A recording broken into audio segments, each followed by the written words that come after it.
Hello everyone, আসসালামু আলাইকুম। প্রণাম স্পটলাইটে আজ আমি জুবায়ের আছি তোমাদের সাথে। আজ আমরা যে প্রবলেমটি সলভ করব এটি রসায়ন প্রথম পত্রের রাসায়নিক পরিবর্তন অধ্যায়ের একটি প্রশ্ন, যেটি নাসরিন আক্তার করেছিল আমাদের রমন ওয়েবসাইটে। দেখো, প্রশ্নটি হলো, প্রভা ল্যাবরেটরিতে 50 গ্রাম হাইড্রোজেন এবং 4.572 কেজি আয়োডিন নিয়ে 450 ডিগ্রি সেলসিয়াস তাপমাত্রায় উত্তপ্ত করে দেখতে পায় সাম্যাবস্থায় 30 মোল হাইড্রোজেন আয়োডাইড উৎপন্ন হয়েছে। 1 নম্বর প্রশ্নে বলা হয়েছে উদ্দীপকের তাপমাত্রায় সাম্য ধ্রুবক কেপি এর মান কত হবে তা নির্ণয় করো। দেখো, প্রথমটি সলভ করতে হলে আমাদেরকে প্রথমে হাইড্রোজেন এবং আয়োডিনের মোল সংখ্যা বের করতে হবে। এখানে আমরা যদি মোল সংখ্যা বের করি, আমরা পাবো হাইড্রোজেনের মোল সংখ্যা পাবো 25 মোল এবং আয়োডিনের পাবো 18 মোল। তোমরা জানো যে হাইড্রোজেনের পারমাণবিক ভর 1 এবং আয়োডিনের পারমাণবিক ভর 127। তাহলে খুব সহজেই আমরা মোল সংখ্যা বের করতে পারবো। এরপর যদি আমরা বিক্রিয়াটি লিখে ফেলি, এখানে আমরা দেখতে পারবো হাইড্রোজেন এবং আয়োডিন একত্রিত হয়ে 2 অণু হাইড্রোজেন আয়োডাইড উৎপন্ন করে। বিক্রিয়ার শুরুতে যদি 25 মোল হাইড্রোজেন এবং 18 মোল আয়োডিন থাকে, তাহলে আমরা এখানে 0 মোল হাইড্রোজেন আয়োডাইড থাকবে এবং এটি বিক্রিয়া করার পর যদি x পরিমাণ বিয়োজিত হয়, তাহলে সাম্যাবস্থায় আমার এখানে 25 মাইনাস এক্স মোল হাইড্রোজেন, 18 মাইনাস এক্স মোল আয়োডিন এবং 2x মোল হাইড্রোজেন আয়োডাইড উৎপন্ন হবে। এখন তোমরা দেখছো যে আমাদের প্রশ্নে কিন্তু বলা হয়েছে সাম্যাবস্থায় 30 মোল হাইড্রোজেন আয়োডাইড উৎপন্ন হয়। তার মানে আমরা বলতে পারি এখানে আমাদের 2x equal to 30 mole. Calculation করলে আমরা পাবো x ইকুয়াল টু 15 মোল। এখন যদি আমি এখানে x এর মান বসিয়ে দেই, তাহলে আমি পাবো সাম্যাবস্থায় আমার হাইড্রোজেনের পরিমাণ হবে 10 মোল, আয়োডিন হবে 3 মোল এবং হাইড্রোজেন আয়োডাইড 30 মোল। এখন যেহেতু এখানে আমার কোনো এই আয়তনের কথা বলা নাই, তার মানে আমি পাত্রের আয়তন বাই ডিফল্ট 1 লিটার ধরে নেব। আমরা জানি যে ঘনমাত্রা নির্ণয়ের সূত্র S equal to N by V।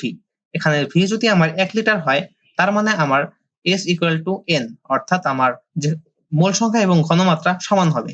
তাহলে আমি পাবো হাইড্রোজেনের ঘনমাত্রা 10 মোল, 10 মোলার, আয়োডিনের ঘনমাত্রা 3 মোলার এবং হাইড্রোজেন আয়োডাইডের ঘনমাত্রা পাবো আমি 30 মোলার। এখন যদি আমরা কেসি এর সূত্র বসিয়ে দিই, তাহলে আমরা কি পাবো?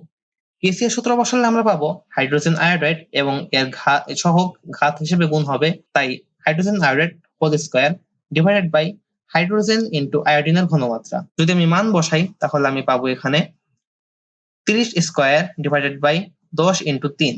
ক্যালকুলেশন করার পর আমি কেসি এর মান পাবো 30। এখন দেখো, এখানে কিন্তু আমার ডেল এন এর মান 0, কেননা আমার এখানে 1 মোল হাইড্রোজেন এবং 1 মোল আয়োডিন বিক্রিয়া করে 2 মোল হাইড্রোজেন আয়োডাইড উৎপন্ন করেছে। আমরা জানি ডেল এন ইকুয়াল টু 0 হলে আমার কেসি এবং কেপি সমান হয়। তার মানে এখানে আমার KC equal to KP equal to 30, অর্থাৎ আমার কেপি এর মান এখানে 30। আশা করছি আমরা প্রথমটি বুঝতে পেরেছি।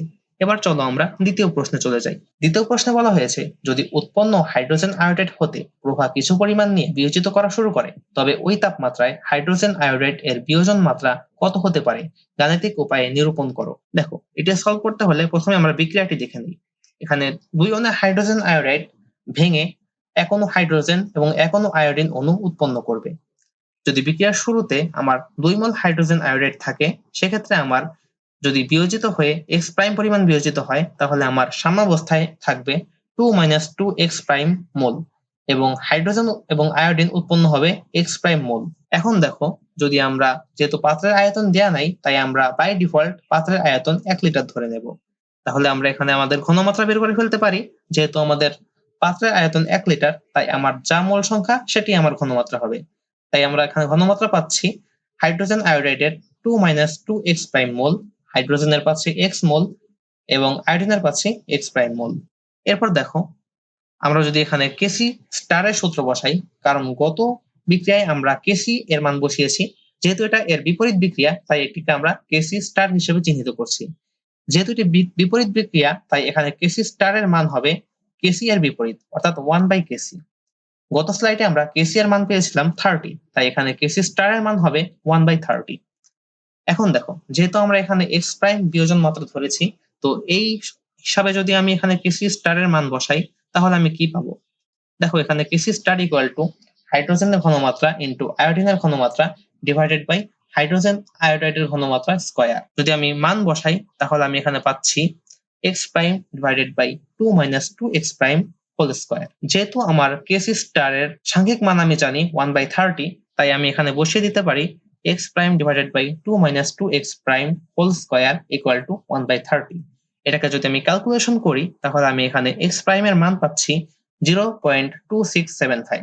যদি আমি এটাকে শতকরায় প্রকাশ করি তাহলে আমি পাচ্ছি 26.75%। তার মানে আমার এখানে কাঙ্ক্ষিত বিয়োজন মাত্রা হলো আমার 26.75%, এবং এটি হলো আমার খ নাম্বারের অ্যান্সার। তো আশা করছি তোমরা 1 এবং 2 দুইটি প্রশ্নই খুব ভালোভাবে বুঝতে পেরেছো।